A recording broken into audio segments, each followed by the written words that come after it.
my work, I see students who know what good nutrition looks like, but it's the how to do it piece that is challenging. And so what this workshop is all about is trying to be really efficient with cooking and also doing it in a balanced way where you're not eating the same things over and over again. So we're going to talk a little bit about the benefits of healthy eating and what that looks like and how you can go about doing it. There's something on my plate we'll get to. And then also some barriers to healthy eating, so like financial barriers, anything, just like stuff that people see every day that they feel like they can't eat healthy. And then understanding how My Plate works and also how to eat healthy on a budget. My Plate took the place of the food pyramid a few years ago. And the idea was that the food pyramid didn't really show a good balance of what your meal should look like. It just gave a bunch of information that people didn't really understand, and it showed us stuff in like different portions, and just it didn't do the job right. And so this was created by MyPlate.gov, and they kind of show you a plate and show you what it should look like, focusing on your portion controls. So a lot of people, they like steak, so they get a big, huge steak, takes up their whole plate, and they have a piece of broccoli, piece of carrot. Like, oh, I have all 3 food groups, but you don't. So actually controlling it and making sure it looks right on the plate. So breaking it up into small meals, you can bring it in a little dish or get it somewhere on campus, and you can also have snacks throughout the day. So maybe you only have time for 1 or 2 meals, but you have 3 or 4 snacks that you have every couple hours throughout the day.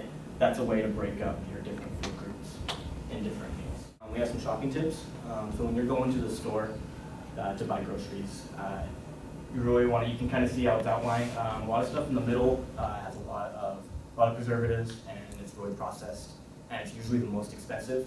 So you generally stay away from the middle of the store and stay out near the aisles where you're getting your fresh fruits and the vegetable aisle. And then also buying fruits and vegetables, fresh fruits and vegetables in season is a good way to save money, because when things are in season, you usually have a lot more of them at the store, so it's usually cheaper. The thing about dining out is that your serving sizes will be a bit larger compared to what you would eat on a regular basis. So what you would want to do is try to spread that serving size. So the first couple of things on the ingredient list is the most abundant. So if you see sugar, sodium, salt, or high fructose syrup, you should stay away from it because it's not healthy. And also to limit your sodium intake, because it can lead to high blood pressure, and also limit trans fat because it can also lead to coronary heart disease. I know in Fred Meyer's right now, they have blueberries right now, and they're all the way from Chile. And eating locally, you would know where they're grown and how fresh they are. When you transport food, it's going to inflate the prices, so eating locally, you'll save some money there. So let's start with the onion first. So this is the way that I personally like to perfect cut an onion. So what I'm going to do is, so we have the stems on either side here. And so I'm going to just cut it right down the middle like that. Okay. But for a nice dice, you're just going to take it like this, and you're going to score the onion like this. So scoring means you're not cutting all the way through, you're just chopping most of the way down here. I'm going to turn it like this, since I'm right-handed. Okay, so we're not chopping, I have to chop all the way through, but for the most part you're just scoring it, so you're just chopping into it. I'm going to turn it on its side, and so the marks are this way. I'm going to turn it on its side, and then I'm going to chop all the way down. The other piece with chopping is if you put your fingers like this, you're never going to cut yourself, because the knife's going to stop before your fingers hit it. So if we chop down like this, you can see that I'm getting a really, really, really nice dice here.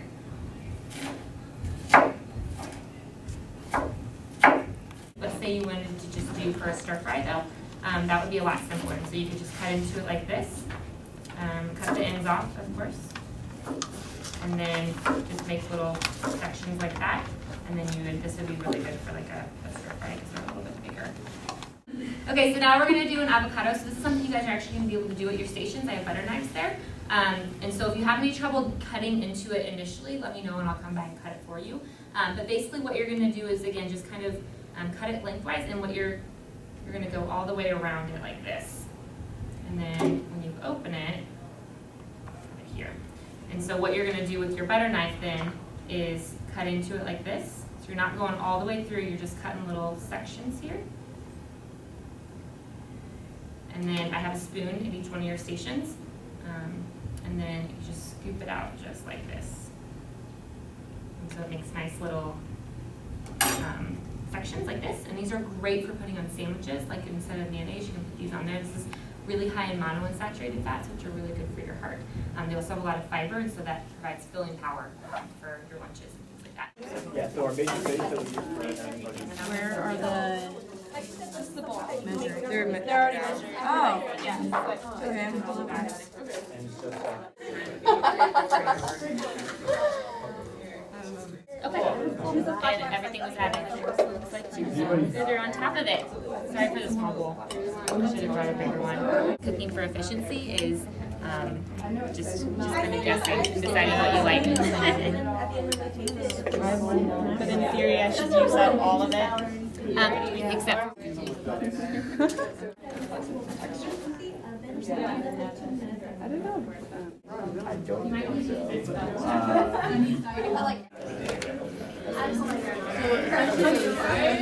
the way that all these meals fit my plate is in different ways. And so, like with the potato up here, with the starch, it's found in the potato. And so all the other pieces, the beans are going to be the protein, all the veggies that you put in there, that's going to consist of your vegetables. And so that's a one way to get starch in all the other meals, or all the other parts of my plate as well. So again, these are just ways to get different variety in throughout the week. A lot of times when I meet with students, they say, oh, I just feel like I'm eating the same thing over and over again.